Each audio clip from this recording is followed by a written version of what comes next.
Shalom shalom, twizere ko mumeze neza. Twagomba tuyage uyu munsi tugomba tuyage ku ijambo rivuga ngo ibitukura. Tugiye kwishimikiza amajambo dusanga mu gitabo cy'itanguriro igice cyaho ca 25 umurongo wa 30. Harasomeka hati Esau abarira Yakobo ati mpase utwo ntamira kuri ivyo bitukura utetse. Ku bitukura utetse kuko numva ncitse intege. Umuvyeyi mwiza yamategurira impera nziza n'akazoza keza abana biwe. Twebwe abana b'Imana yaduteguriye ubugingo budashira. Nico kiguzi ca mbere Satani araba akagira ubwoba.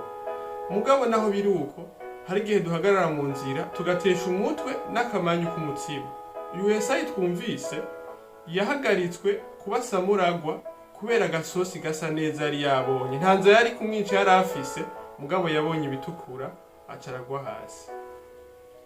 nkuko ibi bitukura byatumye atakaza kuba samuragwa. Muri kino gihe turiko turabamo abantu benshi bariko baratwagwa n'ivyisi bakibagira ubugingo, ariko ivyisi birahera, ariko ubugingo nubwo ibihe bidashira. Ntiducumuzwe n'akamanyu k'umutima ngo tuje kure cyane twibagire ivy'agakiza, ivya Kristo, ivy'ubugingo budashira. Imana ibahezagire cyane.